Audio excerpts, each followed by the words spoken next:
Hello friends, welcome to all about taxes. My self C M Manoj Gupta. और आज की हमारी इस वीडियो में हम डिस्कस करेंगे GST circular 89 and 90 dated 18th of February 2019। CBIC के द्वारा दो सर्कुलर इशू किए गए हैं जिनमें बेसिकली उन रजिस्टर्ड पर्संस को सावधान किया गया है जो इंटर स्टेट सप्लाई करते हैं, दैट मीन्स एक स्टेट से दूसरे स्टेट में सप्लाई करते हैं, और अनरजिस्टर्ड पर्सन को सप्लाई करते हुए वह प्लेस ऑफ सप्लाई को मेंशन नहीं करते हैं। फ्रेंड्स, अगर आप एक रजिस्टर्ड पर्सन हैं और आप दूसरे स्टेट में सप्लाई करते हैं अनरजिस्टर्ड पर्सन्स को, तो ऐसे में आपको प्लेस ऑफ सप्लाई मेंशन करना जरूरी होता है। अगर आप वह टैक्सेबल इनवॉइस में मेंशन नहीं कर रहे हैं तो आप जीएसटी प्रोविजंस का नॉन कंप्लायंस कर रहे हैं और ऐसे में आपके ऊपर पेनल्टी लगाई जा सकती है। सर्कुलर में क्या कहा गया है उसको डिस्कस करने से पहले अगर अभी तक आपने हमारे YouTube चैनल को सब्सक्राइब नहीं किया है तो कर लीजिए, अगर आप जीएसटी और इनकम टैक्स रिलेटेड अपडेट्स पाना चाहते हैं। फ्रेंड्स, सर्कुलर को डिस्कस करने से पहले हम कुछ बेसिक प्रोविजंस को डिस्कस करते हैं। सीजीएसटी रूल्स 49 जो कि बात करता है टैक्सेबल इनवॉइस में किन किन पर्टिकुलर्स का होना जरूरी है, मैंडेटरी है। Subject to Rule 54, a tax invoice referred to in Section 31 shall be issued by the registered person containing the following particulars। और इसी में पॉइंट नंबर N में कहा गया है place of supply along with the name of state in case of a supply in the course of interstate trade or commerce। तो यहाँ पर साफ साफ कहा गया है कि अगर आप कोई इंटरस्टेट ट्रेड करते हैं, इन दैट केस आपको प्लेस ऑफ सप्लाई मेंशन करना जरूरी है along with the name of state. तो यहाँ पर स्टेट का नेम आपको मेंशन करना जरूरी है। और अगर आप इस प्रोविजन का कॉन्ट्रावेंशन करते हैं, नॉन कंप्लायंस करते हैं, तो ऐसे में आप पर पेनल्टी लगाई जा सकती है। बात करते हैं ऐसा क्यों जरूरी है। फ्रेंड्स, जीएसटी एक basically destination based consumption tax है। दैट मीन्स जीएसटी टैक्स पर उस स्टेट का राइट होगा जहां पर अल्टीमेटली गुड्स और सर्विसेज कंज्यूम की जाती हैं। इसको एक एग्जांपल के जरिए समझने की कोशिश करते हैं। फॉर एग्जांपल, अगर हमारा सप्लायर हरियाणा में रजिस्टर्ड है और वह दिल्ली में किसी पर्सन को कोई सप्लाई देता है, ऐसे में यहाँ पर जो सप्लाई कंज्यूम की जा रही है वह दिल्ली स्टेट में की जा रही है, तो उस पर लगने वाले टैक्स पर बेसिकली दिल्ली स्टेट गवर्नमेंट का राइट होगा। लेकिन जैसा कि हम सब जानते हैं, इंटरस्टेट सप्लाई के केस में आईजीएसटी चार्ज किया जाता है जो कि सेंट्रल गवर्नमेंट को डिपॉजिट कराया जाता है। तो ऐसे में पर्टिकुलर सप्लाई पर कौन से स्टेट का राइट है, यह प्लेस ऑफ सप्लाई के जरिए ही सेंट्रल गवर्नमेंट को पता लगता है और उसी के अकॉर्डिंग सेंट्रल गवर्नमेंट आईजीएसटी में जो भी स्टेट गवर्नमेंट का पोर्शन होता है वह स्टेट गवर्नमेंट को अलोकेट कर देती है। लेकिन अगर आप टैक्सेबल इनवॉइस में प्लेस ऑफ सप्लाई मेंशन नहीं करेंगे तो ऐसे में यहां पर नहीं पता चल पाएगा कि उस पर्टिकुलर सप्लाई के रिगार्डिंग कौन से स्टेट का टैक्स राइट है। यहां पर अगर कोई भी इंटरस्टेट ट्रेड किया जाता है तो in that case GST invoice में प्लेस ऑफ सप्लाई का मेंशन होना जरूरी है।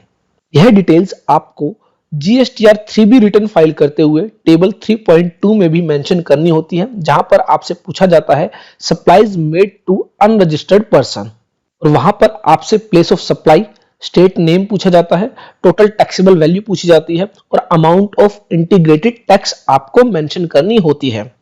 उसके साथ ही आपको जीएसटीआर 1 फाइल करते हुए भी यह डिटेल फाइल करनी होती है कि आपने किन किन अनरजिस्टर्ड पर्सन्स को सप्लाई की है। तो यहां पर B2C लार्ज इनवॉइस और B2C स्मॉल इनवॉइसेस में आपको यह डिटेल्स मेंशन करनी होती है।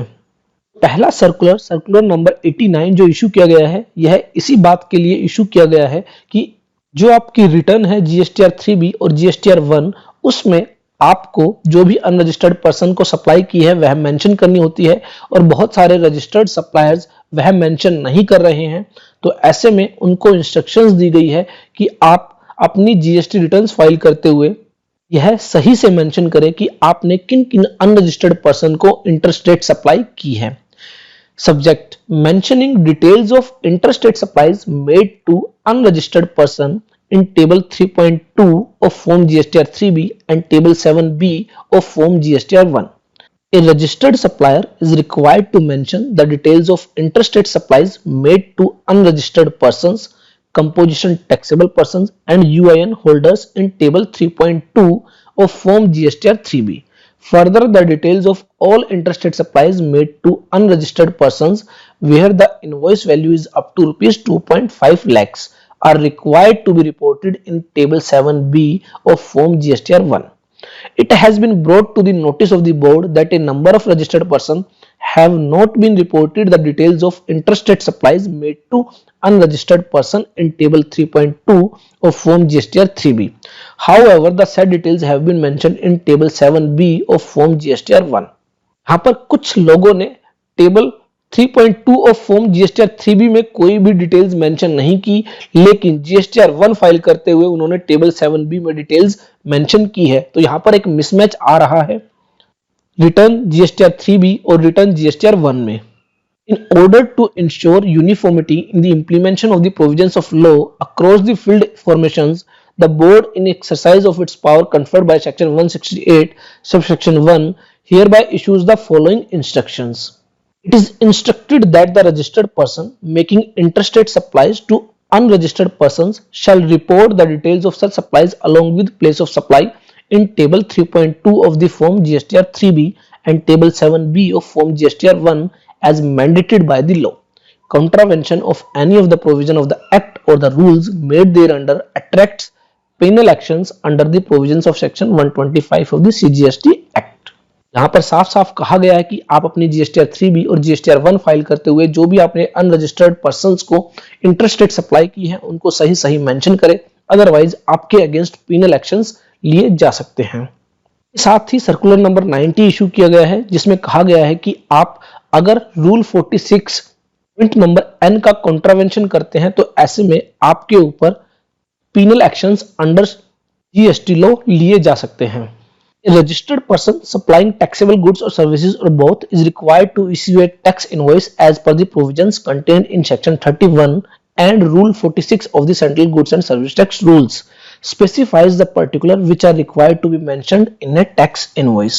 It has been brought to the notice of the board that a number of registered persons, especially in the banking, insurance and telecom sector, are not mentioning the place of supply along with the name of the state in case of a supply made in the course of interstate trade or commerce in the contravention of rule 46 point number N. तो यहाँ पर कहा गया है कि rule 46 का contravention किया जा रहा है स्पेशली बैंकिंग सेक्टर में, इंश्योरेंस सेक्टर में, टेलीकॉम सेक्टर में। वहां पर अनरजिस्टर्ड पर्सन को इंटरस्टेट सप्लाई की जा रही है लेकिन प्लेस ऑफ सप्लाई मेंशन नहीं की जा रही है, स्टेट का नाम मेंशन नहीं किया जा रहा है। In order to ensure uniformity in the implementation of the provisions of law across the field information, board hereby issues the following instructions. After introduction of GST, which is a destination based consumption tax, it is essential to ensure that the tax paid by a registered person accrues to the state in which the consumption of goods or services or both take place.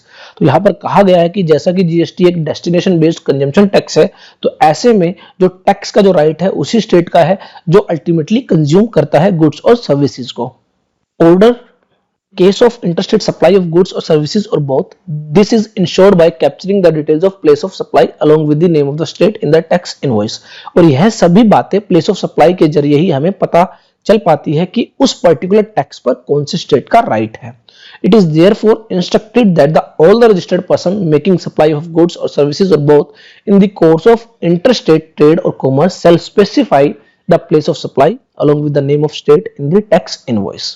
तो यहाँ पर अगर आप unregistered person को ये supply कर रहे हैं, इंटरस्टेट सप्लाई है, तो ऐसे में आपको टैक्स इनवॉइस में प्लेस ऑफ सप्लाई मेंशन करना जरूरी है along with the name of the state.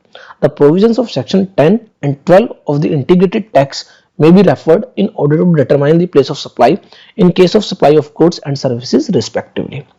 पर IGST एक्ट का जो सेक्शन 10 है और जो सेक्शन 12 है वह हमें बताता है कि पर्टिकुलर सप्लाई के केस में प्लेस ऑफ सप्लाई क्या होगी, तो आप उनको रेफर कर सकते हैं। Contravention of any of the provision of the act or the rules made thereunder attracts penal actions under the provisions of section 122 or 125 of the CGST Act. तो आपके अगेंस्ट सेक्शन 122 और सेक्शन 125 में penal actions लिए जा सकते हैं अगर आपने प्लेस ऑफ सप्लाई मेंशन नहीं किया है in case of interstate trade to a unregistered person. Friends, basically circular 89 और सर्कुलर 90 चाहता है कि जब भी आप कोई इंटरस्टेट सप्लाई करो किसी अनरजिस्टर्ड पर्सन को, तो ऐसे में आप प्लेस ऑफ सप्लाई को मेंशन करो। साथ ही जब आप जीएसटीआर 3 भी फाइल करते हो और अपनी जीएसटीआर 1 फाइल करते हो, तो ऐसे में आपने जितनी भी सप्लाई की है, इंटरस्टेट सप्लाई की है अनरजिस्टर्ड पर्सन को, वह आप डिटेल सभी ठीक ठीक से फाइल करो, सो दैट कि पर्टिकुलर सप्लाई के रिगार्डिंग जिस भी स्टेट का राइट होगा उस स्टेट तक वह टैक्स अलोकेट किया जा सके। आई होप सर्कुलर 89 और सर्कुलर 90 आपको अच्छे से समझ में आए होंगे। इनके रिगार्डिंग अगर आपका कोई भी क्वेश्चन है, कोई भी डाउट है, तो आप हमें कमेंट बॉक्स में टाइप कर सकते हैं। देखते रहिए, लाइक करते रहिए, शेयर करते रहिए हमारे YouTube channel all about taxes को।